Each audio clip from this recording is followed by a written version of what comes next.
In this video, we will show you how to replace your front lower control arm. On this Ford Flex, you'll have one of these located behind each of your front wheels. Let's get into it. Okay friends, let's get started on our job. The first thing you want to do is safely raise and support the front of your vehicle so the wheel's off the ground with the suspension hanging. Once you've done that, continue on to removing all 5 of your 19mm lug nuts and then the wheel.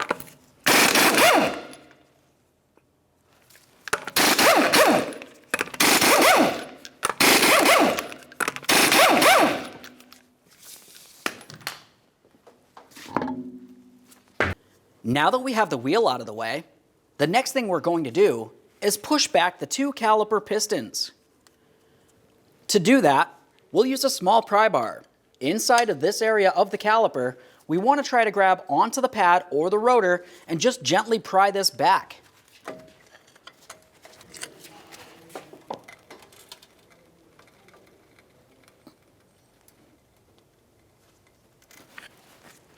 Now once you have both of those pistons pushed in, you should be able to move this around. Next, we'll move along to removing each of our 17mm headed slider pins. Those hold the caliper to the bracket.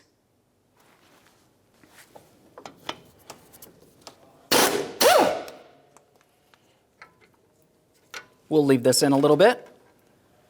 Remove the upper one.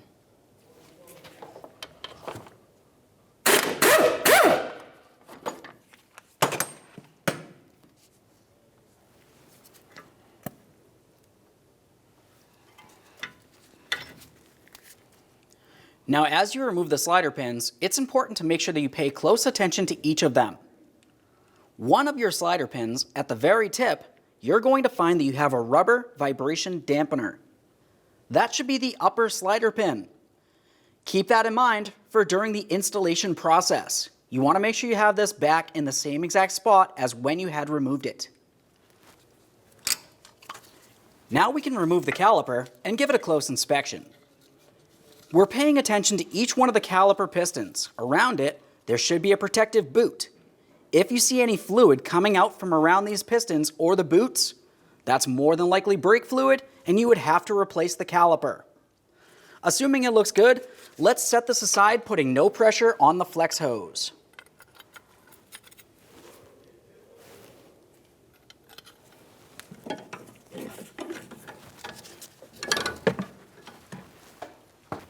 Now we can move along to removing our brake pads. As we remove these, it's always a good idea to give them a close inspection to make sure they're not worn at an angle. That would indicate there's a braking issue, possibly with those caliper slider pins or the pistons themselves. Next, we can move along to removing the caliper bracket from the steering knuckle. Looking along the back side of the knuckle, you're going to find that you have 2 18mm headed bolts. Remove the pair.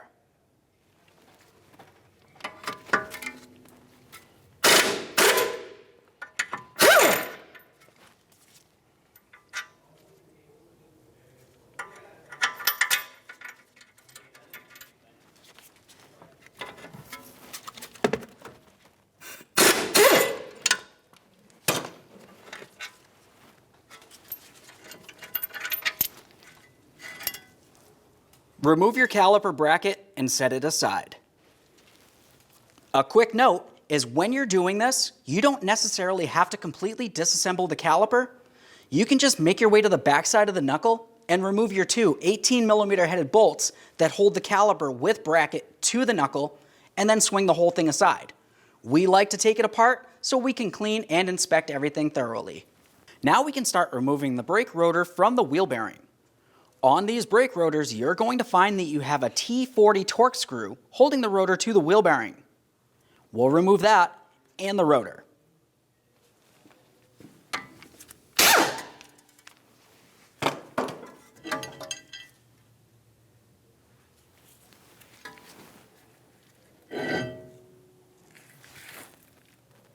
Set that aside.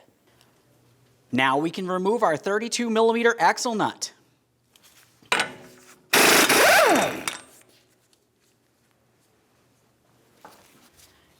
Let's continue on with a hammer and punch. We'll come right in the center of the axle. Give this a couple taps to break it free from the wheel bearing assembly.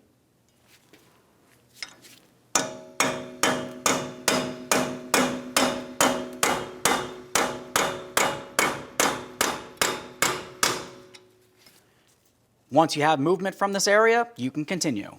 Now let's move along to dislodging and disconnecting our ABS wire. We'll come right down along this area on the strut. Carefully use a trim tool and gently pry this out of place, being careful not to break the plastic clip because you will be reusing it. Once you have that out of place, we'll continue on a little higher. That should easily slide out. Make our way over to the body mount. Give this a little tug. Now we'll make our way to the other side of the strut. We'll make our way right here with our trim tool.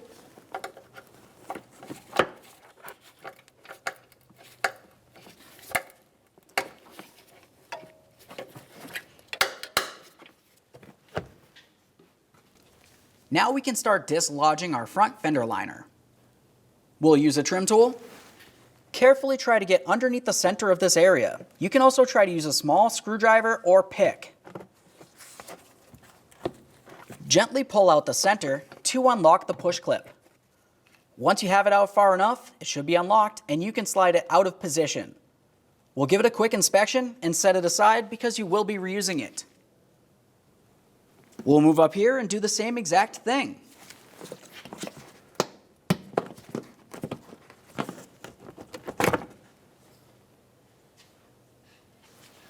Now we can make our way down to the bottom on the front of the fender liner and remove this push clip.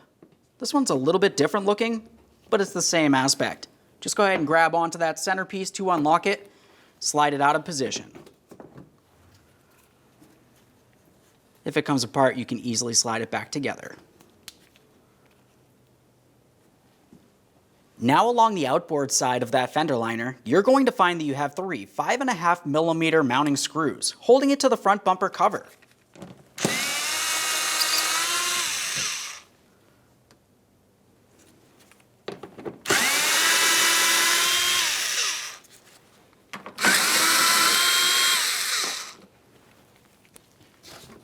Now we can take hold of that inside fender liner. You can give it a little wiggle and gently pull it aside. At this point, we can follow that ABS wire to its next mounting point. Use our trim tool and pop this out of place.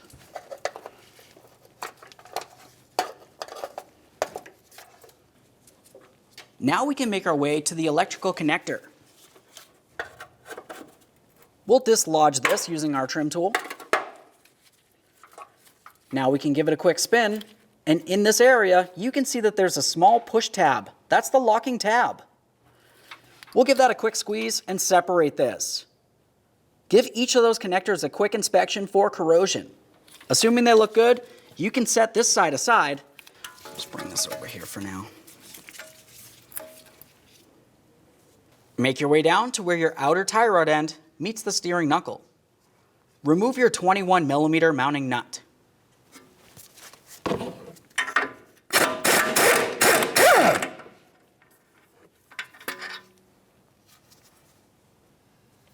The next thing we'll do is dislodge the outer tie rod end from the steering knuckle.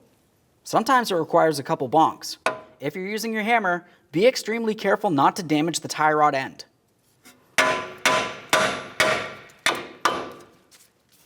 Now let's make our way to where the steering knuckle meets the front strut. For removing these two bolts, we'll use a 24mm to remove each of the mounting nuts. These bolts are splined and they go through from the front towards the rear, so you don't necessarily have to worry about holding the bolt head.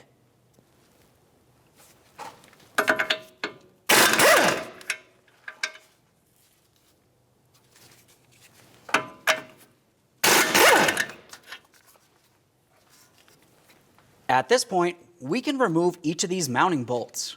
But when you do so, this is going to want to swing outward towards you, so be extremely careful.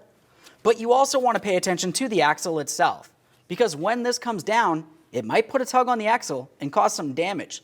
So as you bring it down, just make sure that the axle is making its way out of the wheel bearing.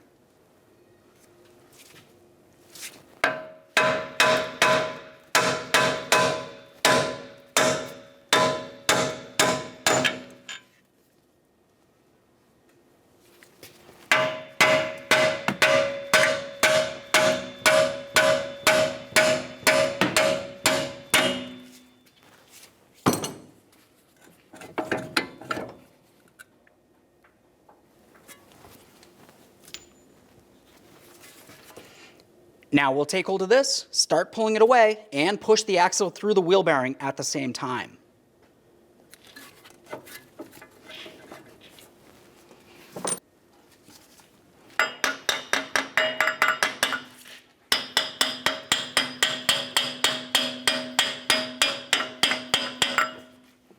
Now at this point, what we'll need to do is pay attention down along here.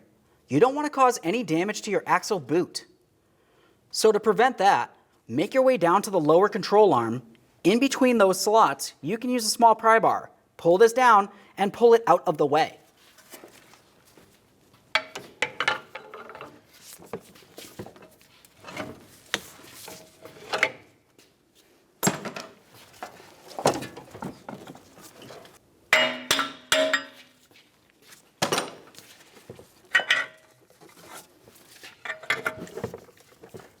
Now we can separate those two pieces. With this pulled away, we have a clear view of where the lower ball joint and control arm meet to the steering knuckle. There's a 24mm nut holding this in place. Remove the nut and then the knuckle from the ball joint.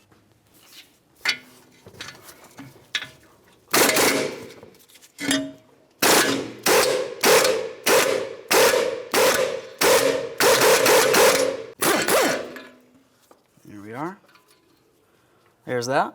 Now that we have that off of there, we'll just put it on a couple threads and continue on with our hammer and pickle fork. Come right inside the boot area of the ball joint. While in this area, you can give this a couple bonks to break it free.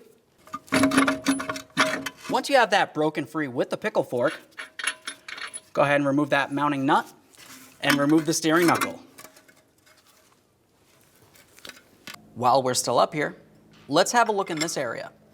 You're going to find that you have two 18mm mounting nuts that hold the bolts that come through from the bottom to the top. Those two bolts hold the control arm to the subframe along the rear. So to hold these, we'll just use an 18mm wrench. Now from under here, we're going to remove these two mounting bolts while holding those nuts.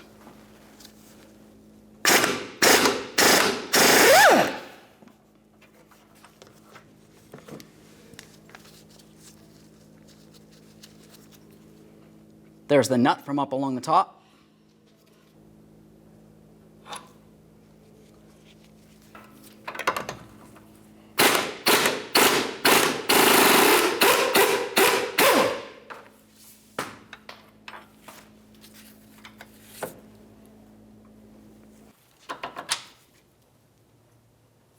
Now we can move to the front mounting point of the lower control arm.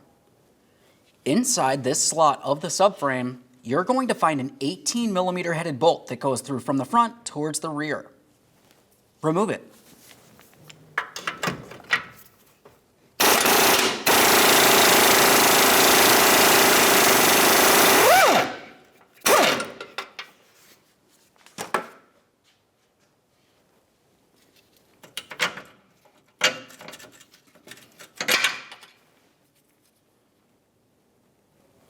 At this point, we've removed all the mounting hardware and we can start prying this away from the vehicle. When you do so, you want to pay attention to this area, where it meets up next to the sway bar link. We're going to have to pull this down a little bit as we start drawing it away. Use my pry bar. Start with the front. We'll just kind of rock this out of place a little bit. Make our way towards the rear and do the same thing.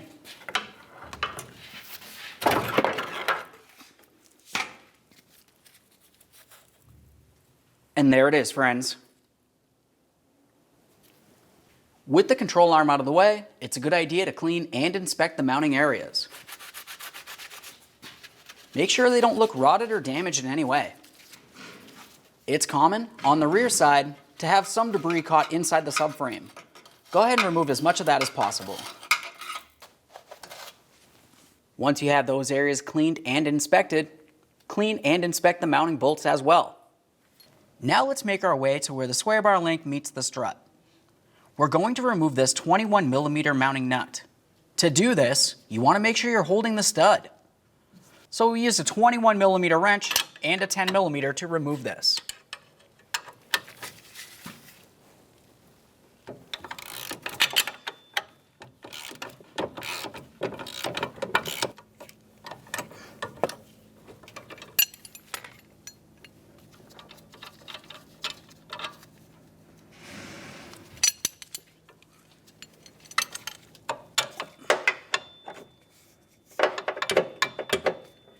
Once you have one side of your sway bar link dislodged, make your way over to the other side of the vehicle. Carefully remove that wheel and remove the upper part of that sway bar link as well. Once you have that side off of there, we can continue on using a pry bar and carefully lifting the sway bar up and out of the way.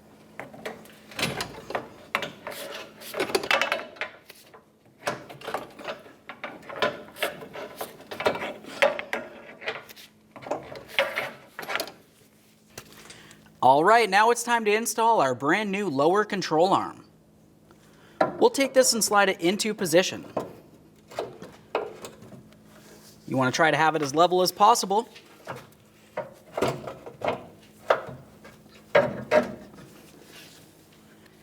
If you have a hard time pressing it in, you can use a rubber mallet.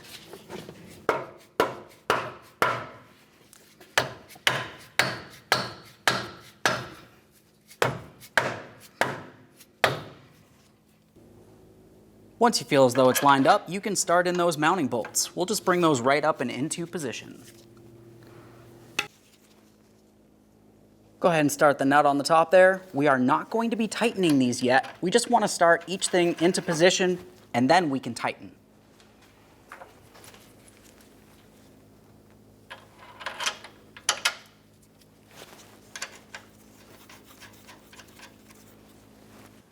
Now we can make our way back towards the front of that control arm and put in our long mounting bolt.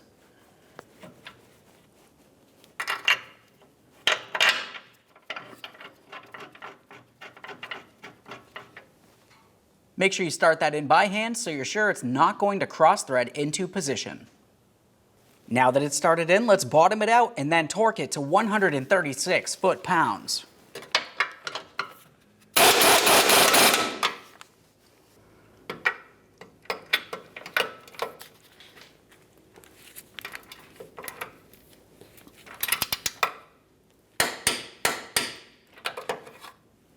Now that that's tight, let's follow the control arm back to our rearward mounting bolts.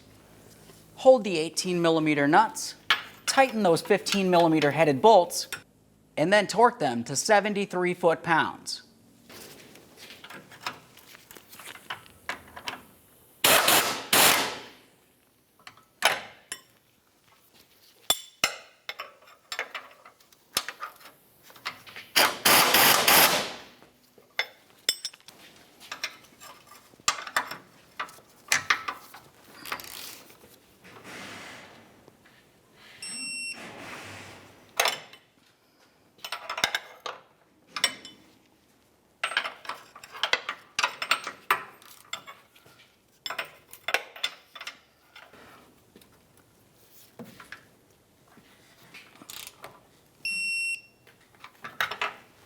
Now we can start putting the knuckle up onto the ball joint.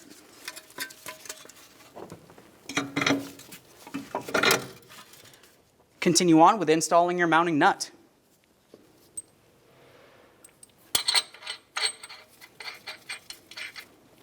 To tighten this nut, we'll be using a 24mm wrench and an 11mm socket.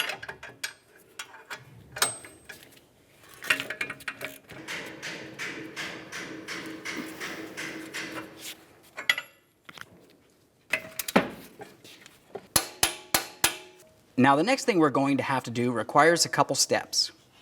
We'll be using the pry bar down along the bottom of the control arm into those slots so we can pull this down a little bit. Once we've done that, we'll continue on with the axle. We need to slide that in along the back side of the wheel bearing.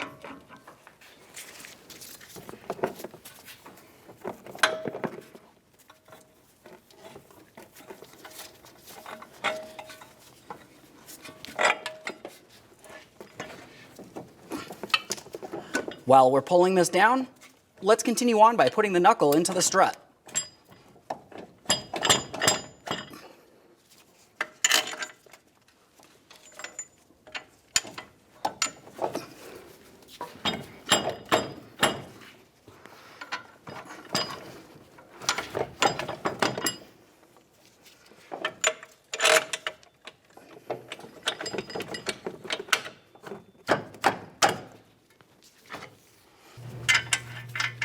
Now we can start on each of our 24mm mounting nuts.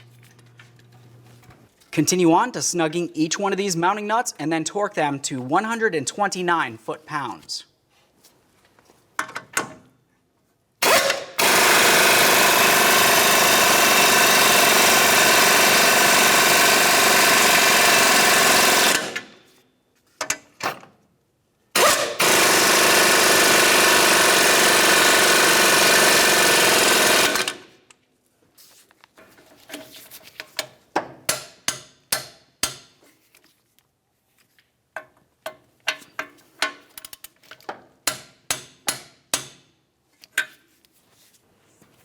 Now we can continue on with our ABS wire. Let's start reattaching this. We'll plug it right into the side of the strut here. Bring it into its hook. Swing it up to its body mount.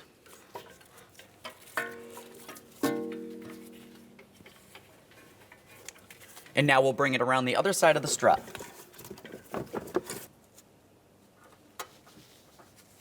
We'll mount this into the body. Let's follow this up here. We're going to connect it into the smaller hole, not the larger hole. Now we can make our way to the electrical connector. Press that in, listen for a click, make sure it's secure, resecure it to the body of the vehicle. Double check your work to make sure the ABS wire is completely secured. Now we can start working on the inner fender liner. We'll put in the push clips by forcing in the outer aspect and then locking it in with the center.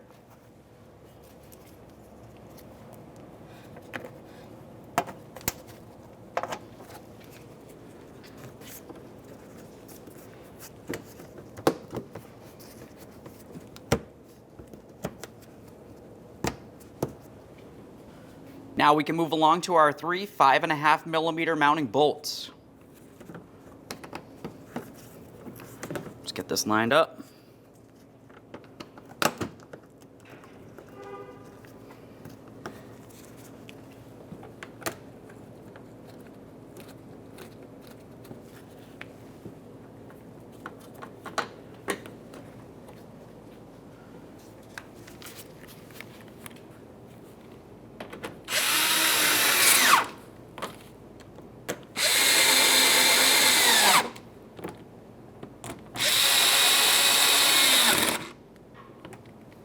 Now we can make our way to the sway bar links.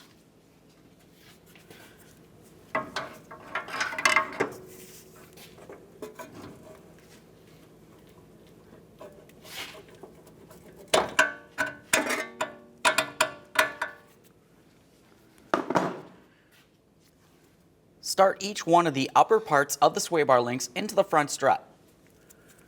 Once you have both of them in there, start on the mounting nuts. Now we can tighten that mounting nut and then torque it to 111 foot-pounds.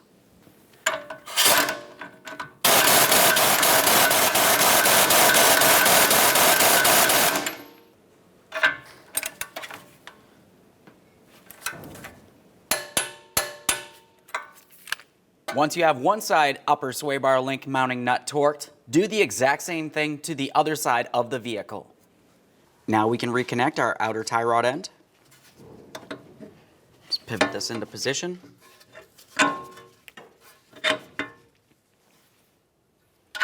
Install your tie rod end nut, tighten it, and then torque it to 111 foot-pounds. Okay.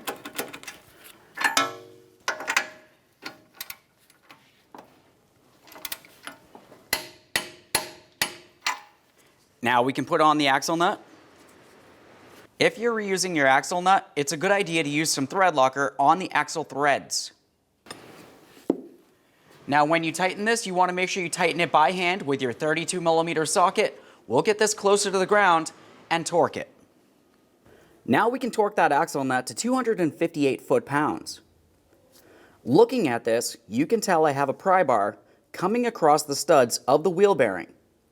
That goes diagonally down to the ground to hold the wheel bearing from spinning on me while I torque this.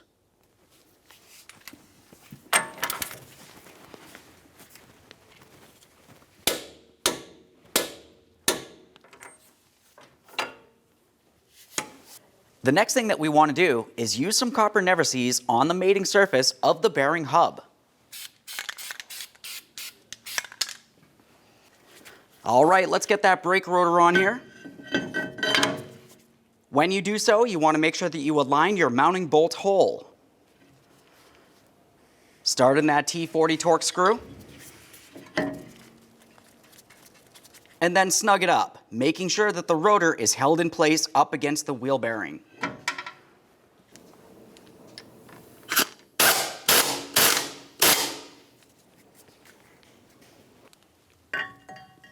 Let's get that caliper bracket in here. We'll install those mounting bolts.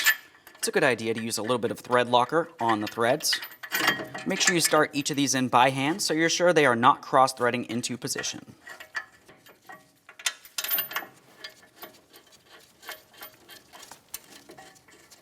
Now we can tighten each of these and then torque them to 111 foot-pounds.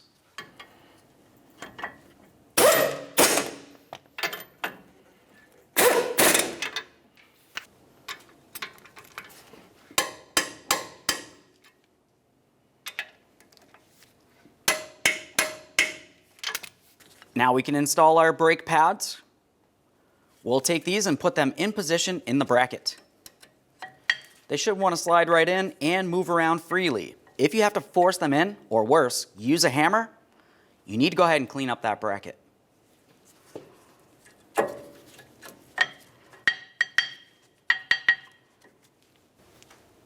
We'll use some more of that high temperature caliper lubricant. Lubricate each one of the 2 caliper pistons and the backside of each of the 3 ears. This will help with vibration dampening and noise reduction.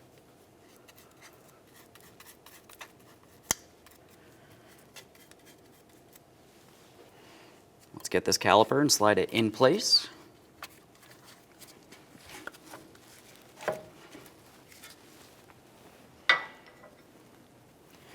Next, we can lubricate each one of our 2 caliper slider pins. Keep in mind, one of them does have the vibration dampener on it, and that one will need to be the top pin. Let's lubricate the shaft on each one of these and down into the lip, closest to those threaded areas.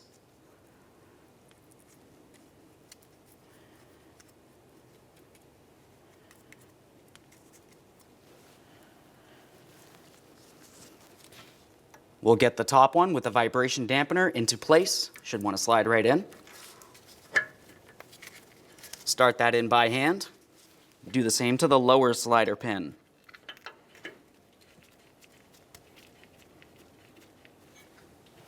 Bottom those out and then torque them to 53 foot-pounds.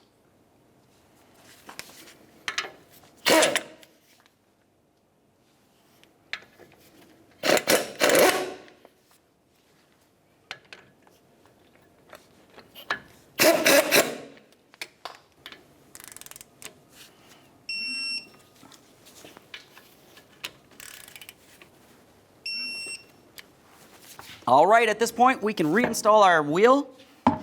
We'll start on each one of our 19mm lug nuts, snug them up, get the wheel back on the ground, and then torque them to 100 foot-pounds.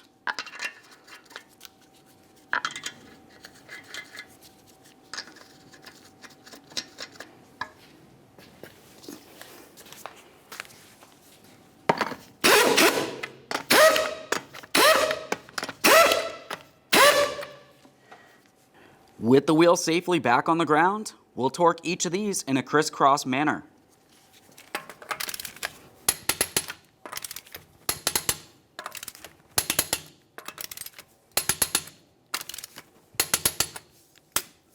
Torqued. All right, friends, the vehicle is back together. At this point, you can go ahead and hop inside the passenger compartment and take your vehicle for a road test down to your local alignment shop. Thanks for watching. When only the best will do, demand TRQ. The only company that lets you view before you do.